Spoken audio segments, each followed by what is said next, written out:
As the days turned into weeks, Marcus found himself grappling with a whirlwind of emotions. The sanctuary he had built with his own hands now felt tainted, a constant reminder of the night his identity was questioned in the most invasive way. Sleep eluded him. Every creak in the house jolted him awake, heart pounding, as memories of flashlights and shouted commands flooded back. Determined not to be consumed by fear, Marcus sought solace in routine. He began each day with a jog around the neighborhood, the rhythmic pounding of his feet on the pavement serving as a meditative mantra. He revisited his passion for woodworking, finding peace in the meticulous crafting of furniture, each stroke of the chisel a step towards reclaiming his sense of self. But the incident had ignited a fire within him, a desire to ensure that no one else would endure what he had. He started attending community meetings, sharing his story with neighbors and local officials. His words resonated, sparking conversations about implicit bias and the importance of community policing. Marcus also began volunteering at local schools, speaking to students about the significance of understanding, empathy, and standing up against injustice. He emphasized the power of mindfulness, urging young minds to be aware of their thoughts and actions, to question stereotypes, and to approach each individual without prejudice. Through these engagements, Marcus discovered a renewed purpose. His pain transformed into a catalyst for change, his story a beacon for others, navigating the murky waters of discrimination and misunderstanding. In time, the house that once felt like a crime scene became a symbol of resilience. Marcus hosted community gatherings, turning his living room into a space for dialogue and unity.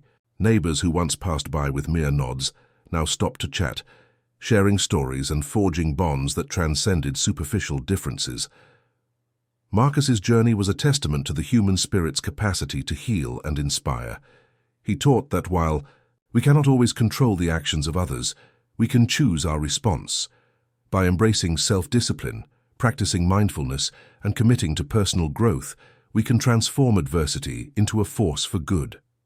His story serves as a poignant reminder that our identities are not defined by others' perceptions, but by our actions and choices. In the face of injustice, Marcus chose understanding over anger, action over despair, and unity over division.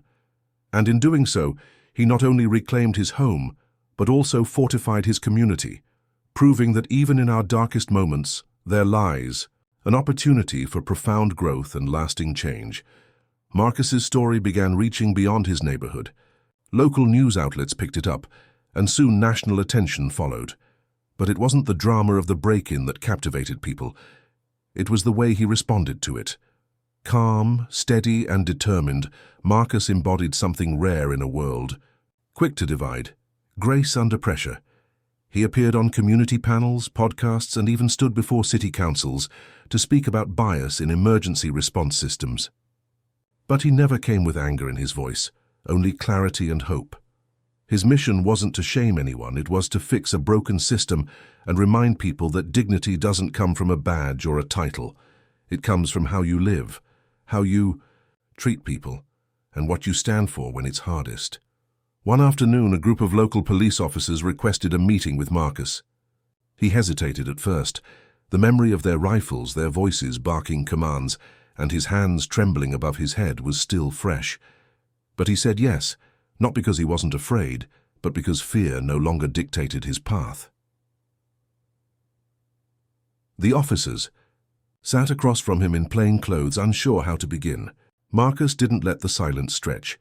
He leaned in and said, "I want to believe you didn't come that night to hurt me, but we have to talk about why you came the way you did." What followed was a hard conversation, honest, uncomfortable, but ultimately healing. The officers admitted they had responded based on a report of a suspicious black male entering the property. None had thought to question the assumption that Marcus couldn't be the owner. That assumption, so casual in their minds, had nearly cost Marcus his life. They listened as he described the lasting trauma, the way his mother couldn't sleep for weeks after he told her, the way his niece, just 8 years old, now asked if police were bad guys, and how every creak in his house at night still made his chest tighten. One officer finally said, "We failed you," and we're sorry."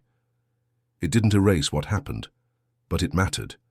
That moment, humble and human, was what Marcus had been fighting for all along. Not revenge, not headlines, just the truth, and the chance to be seen not as a suspect, but as a man. In the months that followed, Marcus partnered with a local non-profit to create a training program for emergency responders. It included real stories, implicit bias training, and mindfulness exercises, teaching officers how to pause, reflect, and assess without assumption. It wasn't about making them perfect. It was about making them present. The program became a model for other cities, and Marcus, once just a quiet craftsman who kept to himself, became something more, a voice, a bridge, a change-maker. Yet through all of this, Marcus kept his life simple. He still walked the same path in the morning, hands in his jacket, breathing deeply. He still made furniture, pouring love into every grain of wood, and he still kept the front door of his house open most weekends, in case a neighbor wanted to come by for coffee and conversation. He never let what happened define him. Instead, he defined what came next.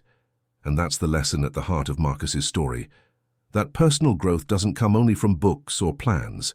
Sometimes it's born from fire, from pain, injustice, and disbelief, and how you choose to move through it. You don't need the world to believe in you before you start doing the right thing. You just need to believe in the power of your presence. That how you respond magsti had in silence, in strength, in steady resolve, can ripple further than you imagine.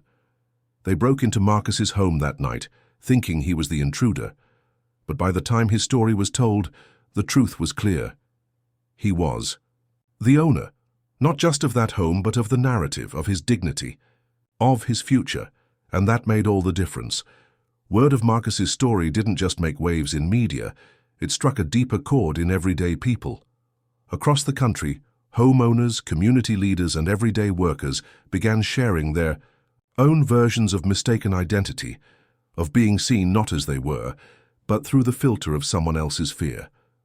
Marcus began receiving letters. Handwritten ones, emails, direct messages, not just from black men who had experienced similar profiling, but from people of all backgrounds, immigrants with accents misunderstood, women labeled as angry when they were simply assertive, disabled, people mistaken for intoxicated, and teenagers judged by their clothing instead of their character. Each letter echoed the same thing. "Your story made me feel seen." And that was never something Marcus had set out to do. He didn't ask to be a symbol. He just wanted to live in peace. But when you're thrust into the spotlight and you choose to stand tall instead of shrink, when you speak softly but with truth, you often become a light for others to follow. A university professor invited Marcus to speak in her social justice course. He hesitated. Public speaking had never been his strength, but she said, "You don't need to be polished, just be honest." And so he did. He walked into a room of 30 students with nothing but a few notes in his pocket and a heart full of lived experience. He told them everything, from the moment the door was kicked open to the healing afterward. When he finished, the room was quiet, not because they weren't moved, but because they were absorbing every syllable. Then someone raised a hand and asked, "What would you tell the next person this happens to?" Marcus looked at the student, then around the room, then said, "Don't let anyone make you feel like you don't belong in your own life. And when you get the chance to speak, speak, because your story is more powerful than you think." After that, universities started calling. So did law schools, police departments, even faith groups. Marcus never said yes to everything. He still needed his quiet, his workshop, his walks. But he began to recognize that his voice could be a tool as precise and meaningful as his hands had ever been in carpentry. One day, a retired police chief reached out, asking if Marcus would sit on a new civilian advisory board being formed in the city. It was designed to review use of force incidents, racial bias complaints, and improve officer training with real civilian input. Marcus wasn't quick to say yes. He asked hard questions. Would his voice be tokenized? Would the board have real power? Would he be able to push for reform without being sidelined? The chief, to his credit, listened carefully. He didn't make big promises, just an honest one. "We've failed before. I'm trying to make sure we don't fail again, and I believe you can help make that happen." So Marcus joined.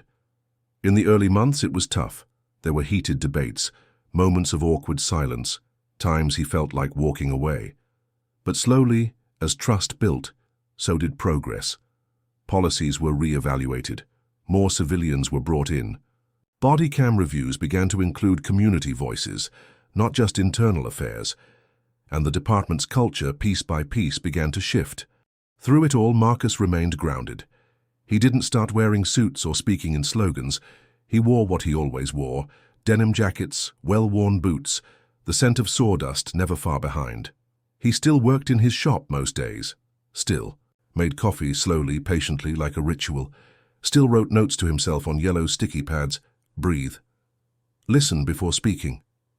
The work is the reward. He became a living lesson in mindfulness and presence, not the kind found in self-help books or viral quotes, but the kind forged in the everyday effort to show up fully, to live on your terms without bitterness, to make space for healing even when the wound is still fresh. One Saturday, a father brought his teenage son to Marcus's shop. The boy had watched Marcus speak online and asked if he could meet him. Marcus didn't make a big deal of it. He just handed the kid a piece of wood and said, "Let's build something." As they sanded, measured, and hammered in near silence, the boy finally asked, "Were you scared that night when the police came?" Marcus paused, looked at the boy, then said, "Yes, I was terrified. But fear doesn't get to have the final word. You do." The boy nodded and they kept working. And that perhaps is what made Marcus so powerful, not just his courage, but his consistency. In a world that often rewards flash and noise, Marcus offered something different: stillness, focus, intention. He reminded people that true strength isn't about overpowering others. It's about showing up for yourself and your community, day after day, with clarity and care. He never set out to be a role model. He just refused to let one moment, no matter how traumatic, define him. He refused to live small because others made assumptions. He refused to give his peace away. He refused to believe that justice was something only found in courtrooms or headlines. For Marcus, justice was in the everyday choices: the way you spoke to your neighbors, the way you taught a child to build with their hands, the way you decided not to carry anger as a permanent weight on your back. Years passed, and while the media moved on to other stories, Marcus remained a pillar in his community. People still stopped him on the street, not with pity, but with gratitude. Some thanked him for fighting back. Others thanked him for not letting bitterness shape his spirit. One woman approached him outside a grocery store, tears in her eyes. She said her son had been wrongly arrested and that it was Marcus's story that gave her the courage to speak out. "You gave me permission," she whispered. "Permission to believe I wasn't crazy, that what happened wasn't okay. That I didn't have to stay silent." Marcus didn't need awards. He didn't care about interviews or press. But moments like that, those quiet affirmations, meant everything, because they reminded him why he kept showing up. Not to be famous, not to be right, but to be whole. There were days he still replayed the moment the police burst through his door. Trauma, he learned, doesn't just disappear. It lingers in the body, in the breath, in the space between your thoughts. But mindfulness had taught him to notice it without being ruled by it. Therapy had helped. So did meditation. So did work. On the anniversary of the break-in, he no longer mourned. Instead, he made it a day of service. He'd host free carpentry, workshops for teens. He'd cook meals for elderly neighbors. He'd invite people into his home, yes, the very home where it all happened, and remind them that healing is possible, even in the same space where harm was done. He refused to surrender that space to fear. The advisory board he joined grew stronger. More cities reached out, asking how they could replicate the model. Marcus found himself mentoring younger board members, teaching them how to balance fire with patience, urgency with strategy. He taught them how to stay in the room even when it was uncomfortable, how to hold systems accountable without losing their humanity in the process. And quietly, without much fanfare, a movement began to grow, not one with protests and slogans, but one built on presence. A movement of people choosing to believe that dignity is not something you earn. It's something you never lose, no matter who tries to take it from you. Marcus's life wasn't defined by that night anymore. It was defined by what he chose to do afterward. He could have disappeared, could have become bitter. But instead, he became an example of what it means to live with integrity in a world that often punishes it. He became proof that you don't need to shout to be heard. You don't need to fight to win. You just need to keep showing up with clarity, with courage, and with a deep belief that your story matters. And when people asked him how he kept going, how he stayed calm in the face of so much ignorance, he'd just smile and say, "Because peace is louder than fear, and I intend to be heard